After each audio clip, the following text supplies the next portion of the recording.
Renato? Pastor, já me disseram, chegaram a me dizer que o Espírito Santo era um poder de Deus, né? Pelo fato dele não ser citado em alguns versos da Bíblia que tiram e buscam ali um alicerce naquele verso que eu creio que não exista, porque o Espírito Santo, eu tenho a convicção que ele reina, está em nós e sempre está a nos consolar, né?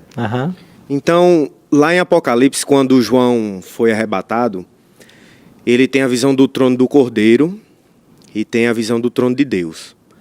E não é citado o Espírito Santo, cita 7 Espíritos de Deus, né? Mas não fala o nome exatamente do Espírito Santo. Então, pelo fato de João ter sido arrebatado depois da ida de Jesus, o Espírito Santo veio para a Terra. Na hora que ele teve essa visão, o Espírito Santo estava na Terra, naquele momento que ele teve a visão, no Apocalipse? Essa é a pergunta. Estava, até porque a obra do profeta, né, é desenvolvida e eles escrevem sob a inspiração do Espírito Santo. Então, aquilo que o Espírito começou lá no tempo de Moisés, que era capacitar o profeta a escrever, continuou no Novo Testamento. E foi esse mesmo Espírito que capacitou Moisés, Elias, capacitou João para escrever o Apocalipse. O Espírito já estava aqui. E desde a ascensão de Cristo, que foi no ano 31, o Espírito já atuava como representante do Pai, né? Como aquele que viria a morar com os discípulos e nele. Isso já está acontecendo nos dias de João. Agora, a grande dificuldade que alguns têm com relação ao Espírito Santo é que o Espírito Santo ele tem uma função clara de exaltar a Cristo e levar as pessoas a Cristo. Então, a obra do Espírito Santo não é ele se apresentar para a humanidade. A obra do Espírito é ele convencer as pessoas de que Jesus é o Salvador. Então, a obra de Cristo, a obra do Espírito é convencer o mundo do pecado, da justiça e do juízo, de acordo com João 16:8. A obra do Espírito Santo também é exaltar a Cristo como aquele que morreu e é agora o Salvador da humanidade. É por isso que você não vai encontrar um trono para o Espírito, por exemplo, no Apocalipse, que a posição básica dele é a posição de servo. É aquele que está por detrás das cortinas fazendo as coisas acontecer. A gente usa até uma expressão assim, o Espírito Santo é por demais humilde e não quer aparecer enquanto ele exalta a obra que Cristo fez. Aqui em João 16:13 fala, né? Mas quando vier aquele Espírito da verdade, ele vos guiará em toda a verdade, porque não falará de si mesmo, mas dirá tudo o que tiver ouvido e vos anunciará o que há de vir. Ele me glorificará, porque há de receber do que é meu, e vou-lo-á de anunciar. Então, esse papel do Espírito Santo, ele está exatamente na terra para que o nome de Jesus Cristo seja glorificado. E quando é que Cristo é glorificado? Quando as pessoas o aceitam como Salvador, compreendem a obra que ele fez e se entregam a ele. E isso acontece mediante a ação do Espírito Santo. Então, por demais, é um ser humilde e que não está aí debaixo dos holofotes. O trabalho dele é um trabalho de bastidores, para que o Filho de Deus seja exaltado. Então, esta é a obra do Espírito que ele faz hoje, no coração do pecador. E ele faz o quê? Ele leva a pessoa a Cristo. Essa é a função. Milka? Pastor, o senhor mostrou que o Espírito Santo ele estava presente na criação, logo depois no Antigo Testamento capacitando para a construção de certos artifícios do tabernáculo. Do tabernáculo, isso. E depois, no Novo Testamento, nós vamos ver que o Espírito Santo ele começa a atuar através das línguas para que eles possam evangelizar. E eu gostaria de saber se no dia de Pentecoste que ocorre a dispensação do Espírito Santo, essa ocorrência ela estava condicionada à vinda de Jesus à Terra e à morte dele, para que depois ela pudesse ocorrer? Claro, estava tudo condicionado. Havia um plano da salvação estabelecido, havia um momento exato em que Cristo viria à Terra, nascer, haveria uma data marcada para ele ser batizado, uma data da morte dele. E quando você estuda o profeta Daniel, capítulo 9, versos 24 a 27, lá você encontra claramente que a data do ano O mês, o dia e até a hora de Cristo foram marcadas. Então havia uma data para ele morrer. E Cristo mesmo disse que ele iria ao Pai e se ele não fosse, o Espírito não viria. Então ele condicionou, se eu não for, o Pai não enviará o Espírito. Então em cada momento um ser da divindade atua para o bem e para a salvação do ser humano. Então a vinda do Espírito estava condicionada ao ministério e à morte de Jesus. Obrigada. E quando a gente estuda com mais profundidade esse tema, a gente percebe que todo esse trabalho realizado por Cristo e pelo Espírito Santo estava prefigurado lá no santuário em Israel. Tudo que acontecia lá no santuário era um tipo daquilo que aconteceria em nossos dias, da obra de Cristo e da obra do Espírito Santo. Vamos ler então mais alguns textos falando sobre o momento em que Jesus cumpre a promessa de enviar o Espírito Santo. Ele disse com respeito ao Espírito que haviam de receber os que nele crescem, pois o Espírito até aquele momento não fora o quê? Dado, porque Jesus não havia ainda sido o quê? Glorificado. Então Cristo morre, ressuscita, vai aos céus e quando ele é glorificado, é aí que o Espírito Santo é enviado. E quando é que Cristo foi glorificado? No mesmo dia de Pentecostes, porque ele é glorificado e envia o Espírito à terra. Um outro texto, João 20, 22, e havendo dito isso, soprou sobre eles e disse-lhes, recebei o Espírito Santo.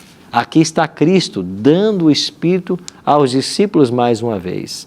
E Atos 2, 4 é o momento que você mencionou, lá em Pentecostes, quando eles recebem o Espírito. Todos ficaram cheios do Espírito Santo e passaram a falar em outras línguas, segundo o Espírito lhes concedia que falassem. Vou começar com a Albânia. O pastor, quando o senhor falou aí, né, que o Espírito Santo, que ele fica tipo nos bastidores. Eu acho diferente. Pois não? Eu acho que o Espírito Santo, as pessoas hoje, né, as igrejas colocam realmente o Espírito Santo assim, né? Como vamos dizer assim, um pneu de estepe, por exemplo, não sei, né? Mas eu acho que ele tem um papel muito além disso aí. Por quê? Igual aquele exemplo que eu estava dando para o senhor antes, que qualquer coisa que você faz, que você sente que uma vozinha fala com você, que é o Espírito Santo. Então, ele tem um papel muito importante aqui na Terra. Eu não estou falando que o senhor falou, estou falando que a gente vê. No dia a dia as pessoas falam Jesus, Deus. Nós sabemos que são a Trindade, né? Pai, Filho e Espírito Santo. Deus, ele é o Pai. Nós temos Jesus, que é o Filho, e o Espírito Santo. Eles são uma só, que antigamente, né, muita pessoa faz uma confusão nisso aí. Mas eu acho que o papel do Espírito Santo é muito deixado como assim, como segunda, como uma coisa de segunda, entendeu?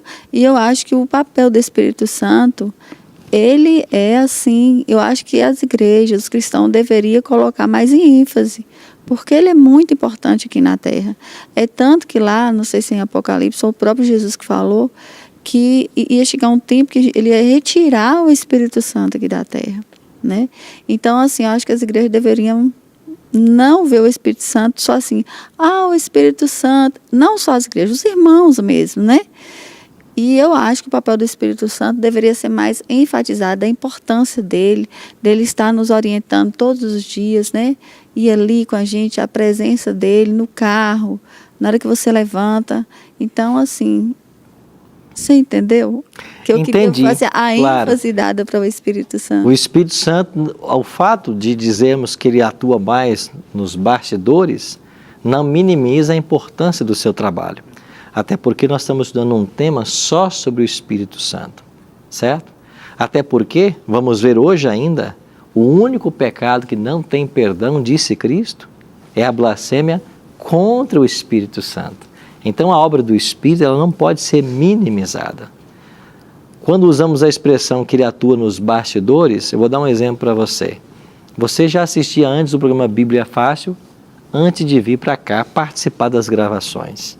E você via lá o pastor Arilton todo sábado, outro dia que você assistisse.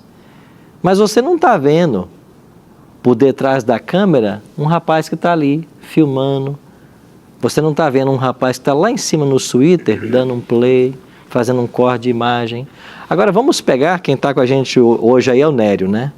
Vamos pedir o Nério para sair do suíter lá agora. O que vai acontecer se ele sair do suíter? Eu vou ficar fazendo o que aqui? Se não tiver alguém para dar um rec lá em cima, para gravar, para fazer o corte, para preparar o sinal para que ele chegue nas pessoas. Então, é importante eu estar aqui e apresentar o conteúdo? É. Agora, o que acontece se eu estou aqui com todo o conteúdo pronto, mas nos bastidores não tem alguém para fazer a gravação? Não acontece nada. Então, o trabalho de bastidores, ele é tão importante quanto aquele que está sendo exaltado, no caso que Cristo é o exaltado e o Espírito é o que exalta a Cristo. Então, essa visão é importante a gente ter. E a obra do Espírito Santo tem que ser de fato enfatizada. Precisamos. O problema é que as pessoas hoje enfatizam a obra do Espírito Santo de uma forma errada. E esse que é o problema. Como eles estão dizendo que o Espírito trabalha, não é a forma como ele trabalha. E hoje, basicamente, em muitas igrejas, o Espírito Santo é buscado apenas para as pessoas falar línguas estranhas. E se restringe a isso aí. O Espírito Santo é aquele que me ajuda a falar línguas estranhas. Não tem nada disso na Bíblia. O Espírito Santo capacitou os discípulos a falarem outras línguas, que eram línguas faladas. Você vai encontrar em Atos 2 o adjetivo materno, línguas maternas. Eram línguas faladas. Não era a confusão que você vê hoje em dia. E a obra do Espírito não é só isso. Jesus exaltou, falando que o Espírito, quando viesse, ele convenceria do pecado, da justiça, do juízo. Quer dizer, se ele quem convence o pecador, o trabalho dele é indispensável. E eu disse em outro programa aqui, que nenhum pecador se arrepende senão pela ação do Espírito Santo. Então, se você tirar o Espírito Santo, desmontou-se o plano da salvação. Mas a minha pergunta não foi em relação ao que o senhor falou só, não. Uhum. Não foi o que o senhor falou que ele está no bastidor. Eu estou falando assim, de muito tempo que eu observo. Igual o senhor falou, às vezes as pessoas se reúnem só para aquilo. Uhum. E em relação a isso, não. Eu estou falando assim, em relação a um todo que você vai na pregação, na igreja que você ouve, entendeu? O Espírito Santo é igual o senhor falou, para aquilo. Mas eu estou falando assim, de uma forma lato sensu, o Espírito Santo, a importância dele, entendeu? Claro. O senhor entendeu agora? Não foi que eu acho que ele está nos... Não, eu entendi sua questão. E tanto é que a gente está vendo aqui vários textos da Bíblia que dão ênfase ao Espírito, à sua personalidade, Vamos ler um aí que é possível você mentir para o Espírito Santo, resistir ao Espírito Santo. Já vimos que ele é onisciente, que ele é onipotente, onipresente. Ou seja, todos os atributos da divindade ele possui. Então a Bíblia tem centenas de textos falando sobre o Espírito. E a gente tem que aprender mais e mais disso.